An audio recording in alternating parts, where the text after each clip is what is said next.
ഈ വോയിസ് കേൾക്കുന്ന നിങ്ങൾ ഒരു സ്ത്രീയാണെങ്കിലും പുരുഷനാണെങ്കിലും ഞാൻ പറയുന്നത് നിങ്ങളുടെ അമ്മയുടെ കഥയാണ്.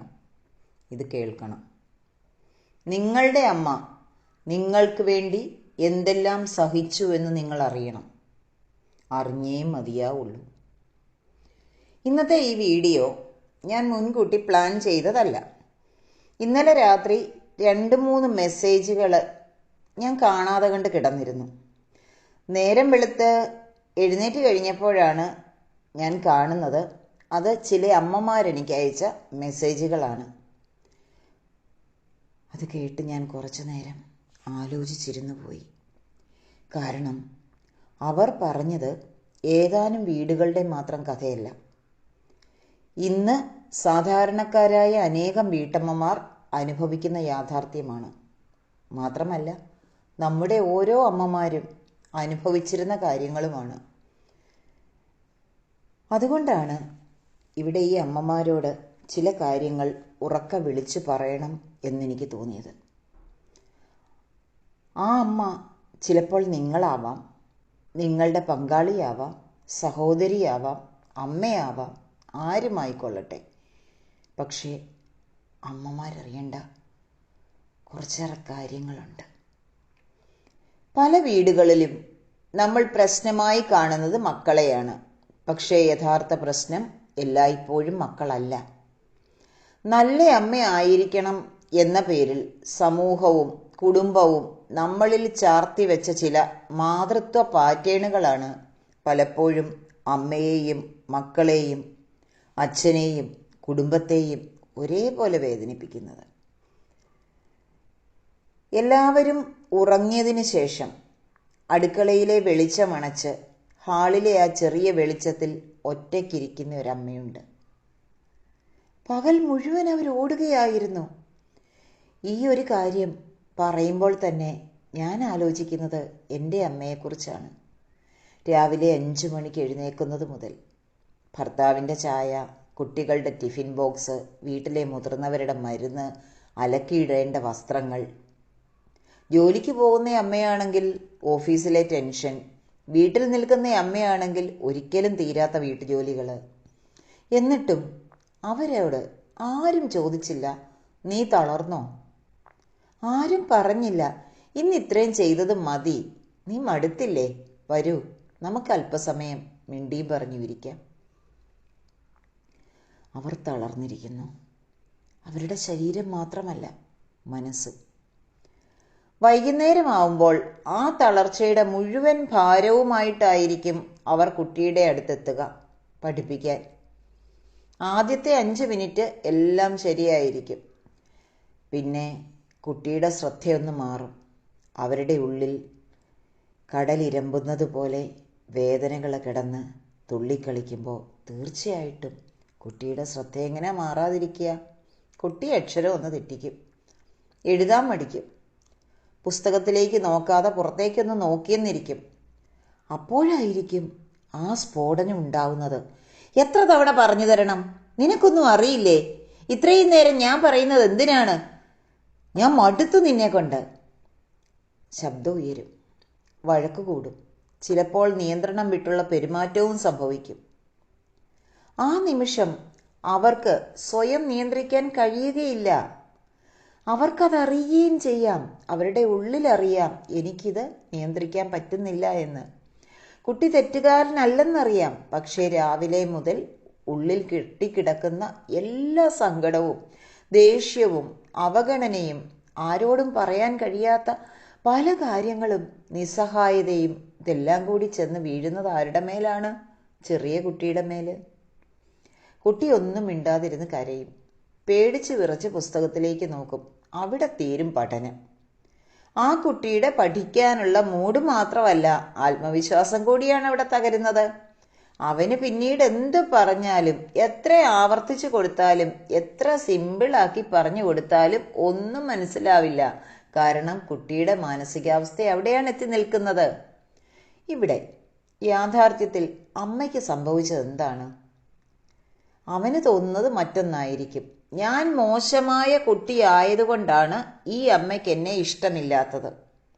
ഇനി അവന് സഹോദരങ്ങളുണ്ട്, അവരോടല്പം സ്നേഹത്തിൽ അമ്മ കുറച്ചു മുമ്പ് പെരുമാറിയിരുന്നുവെങ്കിൽ കുട്ടി ഇതങ്ങ് ഉറപ്പിക്കും, എന്നെ അമ്മയ്ക്ക് ഇഷ്ടമല്ല, എനിക്ക് പഠിക്കാൻ കഴിയാത്തത് കൊണ്ടാണ് അമ്മ എന്നോട് ഇങ്ങനെ പെരുമാറുന്നത്, ഞാൻ ഒന്നിനും കൊള്ളാത്ത കുട്ടിയാണോ?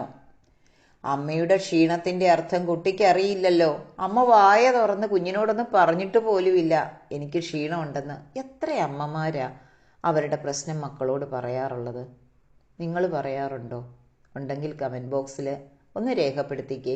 ഇന്ന് എനിക്ക് ഇത്ര ക്ഷീണം ഉണ്ടായിരുന്നു, അതുകൊണ്ട് നിന്നെ പഠിപ്പിക്കാൻ എനിക്ക് അത്രയും കോൺസെൻട്രേഷനോടെ ഇരിക്കാൻ പറ്റുന്നില്ല.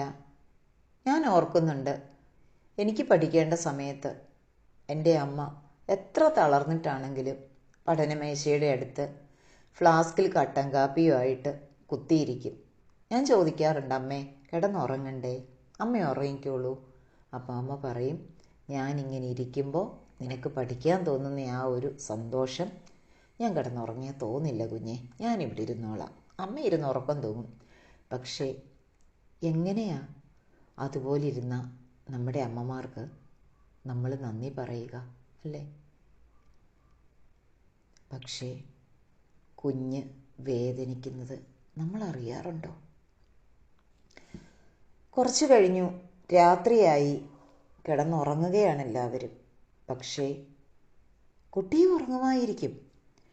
കരഞ്ഞ് തളർന്ന് അവൻ്റെ കണ്ണിൽ കണ്ണീരുണ്ടായിരിക്കും. ചിലപ്പോൾ ആ കണ്ണീരിൻ്റെ പാട് കവിളിലുണ്ടായിരിക്കും. അമ്മ പതിയെ ആ മുറിയിലേക്ക് ചെല്ലും. ഉറങ്ങുന്ന ആ മുഖത്തേക്ക് കുറച്ചു നേരം നോക്കി നിൽക്കും. അപ്പോഴാണ് കുറ്റബോധം ഒരു കത്തി പോലെ നെഞ്ചിലേക്ക് കുത്തിക്കയറുന്നത്. ഞാൻ ഇന്ന് എന്താണ് ചെയ്തത്? എൻ്റെ കുഞ്ഞല്ലേ ഇത്? എൻ്റെ ദേഷ്യം തീർക്കാനുള്ള സ്ഥലമാണോ എൻ്റെ കുഞ്ഞ്? അവർ പതിയെ ആ നെറ്റിയിൽ തലോടും. എന്നോട് ക്ഷമിക്കണേ മോളെ, എന്നോട് ക്ഷമിക്കണേ മോനെ എന്ന് ഉറക്കത്തിൽ അവൻ കേൾക്കാതെ കണ്ട് അമ്മ മാപ്പ് പറയുന്നുണ്ടാവും. ഒന്ന് ഓർത്തു നോക്കിക്കേ, ഈ ഒരവസ്ഥ നിങ്ങൾക്കും ഉണ്ടായിട്ടില്ലേ? ഉണ്ടായിട്ടുണ്ടെങ്കിൽ തീർച്ചയായിട്ടും കമൻറ്റ് ബോക്സിൽ രേഖപ്പെടുത്തൂ. നിങ്ങളുടെ ഉള്ളിലെ വേദനകൾ അവിടെ മാറിക്കൊണ്ടിരിക്കട്ടെ. സ്വന്തം കണ്ണീർ വീണ് ആ കുഞ്ഞിൻ്റെ തലയിണയും നനഞ്ഞിട്ടുണ്ടാവും. ഇത് ഒരു ദിവസത്തെ കഥയല്ലല്ലോ, അല്ലേ?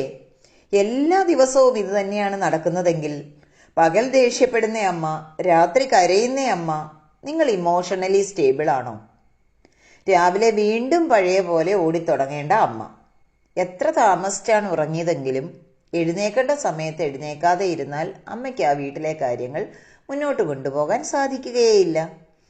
എൻ്റെ അടുത്ത് ഇന്ന് പല അമ്മമാരും ഇതേ കഥ പറഞ്ഞ് കരയാറുണ്ട്. കഥാപാത്രങ്ങളുടെ പേരും കുട്ടികളുടെ ഏജും ജെൻഡറും വ്യത്യാസമാണെന്നേ ഉള്ളൂ. പക്ഷെ പറയുന്നതെല്ലാം ഒരേ കാര്യമാണ്. അതുകൊണ്ടാണ് ഞാൻ ഇന്ന് നിങ്ങളോട് പറയുന്നത്, നിങ്ങൾ ഒറ്റയ്ക്കല്ല, നിങ്ങൾ മോശമായ ഒരു അമ്മയല്ല. നിങ്ങൾ ആരാണോ അതേപടി നിന്നാൽ മതി.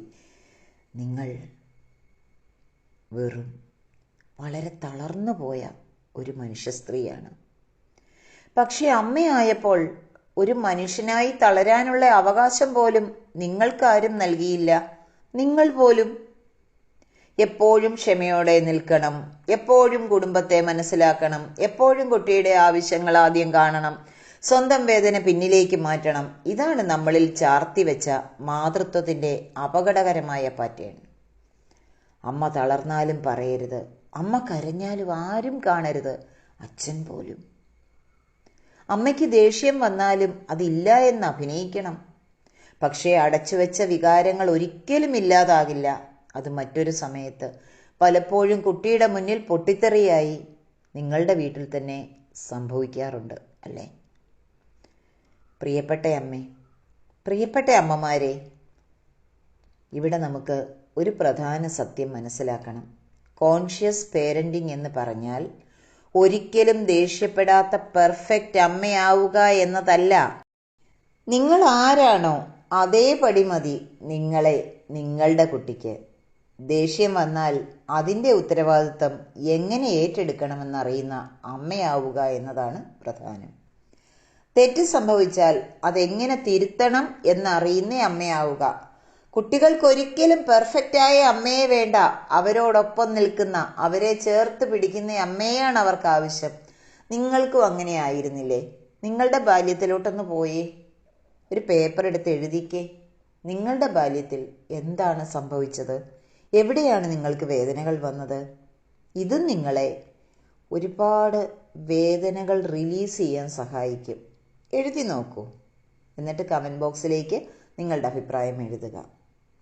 റിപ്പയർ ചെയ്യാൻ അറിയുന്ന അമ്മയാണോ നിങ്ങൾ? അതുകൊണ്ട് ഇന്ന് മുതൽ നമുക്ക് 2 ചെറിയ കാര്യങ്ങൾ പരിശീലിക്കാം.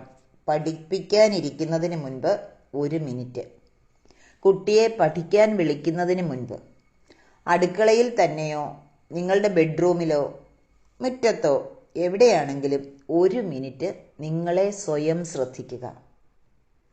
ഒരു ഗ്ലാസ് വെള്ളം കുടിക്കുക, റിലാക്സ് ചെയ്യുക, 3 തവണ ആഴത്തിൽ ശ്വസിക്കുക, ശ്വാസം ഉള്ളിലേക്ക് എടുക്കുമ്പോൾ മെല്ലെ എണ്ണുക, 10 മുതൽ താഴേക്ക് എണ്ണുക തുടങ്ങി ഏത് കാര്യങ്ങൾ ചെയ്താണെങ്കിലും നിങ്ങൾക്ക് നിങ്ങളെ ശാന്തമാക്കാം. നിങ്ങൾ കഷ്ടപ്പെടാൻ വേണ്ടി ജനിച്ചവരല്ല. നിങ്ങൾക്ക് ഒരു ജീവിതമുണ്ട്. നിങ്ങളുടെ മീ ടൈം, നിങ്ങൾക്ക് ഏറ്റവും ഇഷ്ടമുള്ള കാര്യം ചെയ്ത് എൻജോയ് ചെയ്യുക.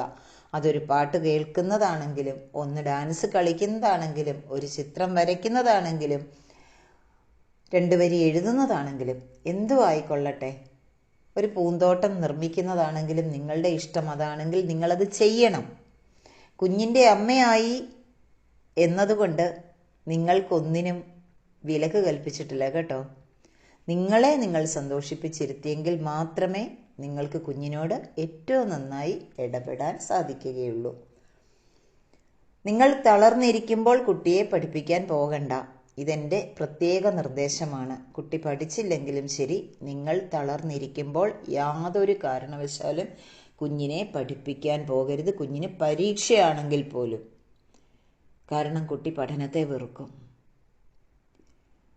കുഞ്ഞിനോട് പറയാം, അമ്മ അല്പസമയം റെസ്റ്റ് എടുക്കുകയാണ്, ഞാൻ മടുത്തു, അതുകൊണ്ട് കുറച്ച് കഴിഞ്ഞ് നമുക്ക് പഠിക്കാം. കുഞ്ഞ് ടെക്സ്റ്റ് ഒന്ന് വായിച്ചോളൂ. പറയാമല്ലോ. നിങ്ങൾ കരുതിയിരിക്കുന്നത് ഇന്നത്തെ പഠനം പൂർണ്ണമാകാത്തതുകൊണ്ട് എൻ്റെ കുട്ടിയുടെ ജീവിതം തകർന്നു പോകുമെന്നാണോ? എനിക്ക് നിയന്ത്രണം നഷ്ടപ്പെടുന്നതിന് മുൻപ് ഞാൻ നിർത്തും എന്ന് നിങ്ങൾക്കൊന്ന് ചിന്തിച്ചുകൂടെ? നിങ്ങളുടെ ഉള്ളിൽ വേദന കവിഞ്ഞ് നിറഞ്ഞ് ഒഴുകുമ്പോൾ ആദ്യം അതിലെ ഭാരം കുറയ്ക്കുവാൻ ശ്രമിക്കുക. എന്നിട്ടേ നിങ്ങൾക്ക് കുട്ടിക്ക് ശാന്തത കൊടുക്കാൻ പറ്റുള്ളൂ. ശരിക്കും പഠിപ്പിക്കാൻ കഴിയാത്തത്ര ക്ഷീണമുണ്ടെങ്കിൽ അന്ന് പഠനം വേണ്ട, നിങ്ങൾ കയറിക്കിടന്ന് ഉറങ്ങിക്കോളൂ. അതും നിങ്ങളെ ശാന്തമാക്കാൻ സഹായിക്കും. കുട്ടി നിങ്ങൾ ദേഷ്യപ്പെട്ട് ഏത് കാര്യം പറഞ്ഞാലും അത് പഠിക്കില്ല. മാത്രമല്ല കുട്ടിക്ക് ഭയമായിരിക്കും. പിന്നെ കുട്ടിയോടൊരു സോറി പറഞ്ഞാൽ നിങ്ങളുടെ അഭിമാനം ഒന്നും താഴ്ന്നു പോവില്ല. ഒരു ദിവസം നിങ്ങൾക്ക് പഠിപ്പിക്കാൻ പറ്റില്ല എങ്കിൽ കുട്ടിയോട് പറയുക, സോറി മോനെ, ഇന്നമ്മ ക്ഷീണത്തിലാണ്, കുഞ്ഞ് തന്നെ പഠിച്ചോളൂ. ഒന്ന് പറഞ്ഞു നോക്കിക്കേ. നിങ്ങളുടെ കുട്ടിയാണ് നിങ്ങളെ പാഠങ്ങൾ പഠിപ്പിക്കുന്നയാൾ. കുട്ടിയുടെ അടുത്ത് ചെന്ന് അവൻ്റെ കണ്ണിൻ്റെ ഉയരത്തിലിരുന്നു കൊണ്ട് കണ്ണിൽ നോക്കി പറയുക, കുഞ്ഞേ, ഇന്ന് വൈകിട്ട് അമ്മ നിന്നോട് ഉച്ചത്തിൽ സംസാരിച്ചില്ലേ? അത് നീ പഠിക്കാത്തത് കൊണ്ടല്ല. അമ്മയ്ക്ക് ഇന്ന് ഒരുപാട് ജോലിയുണ്ടായിരുന്നു. അമ്മ ഒരുപാട് ക്ഷീണിച്ചായിരുന്നു. ആ ക്ഷീണം കൊണ്ടാണ് അമ്മയ്ക്ക് ദേഷ്യം വന്നു പോയത്. പക്ഷേ അമ്മ നിന്നോട് അങ്ങനെ സംസാരിച്ചത് അമ്മയുടെ തെറ്റ് തന്നെയാണ്.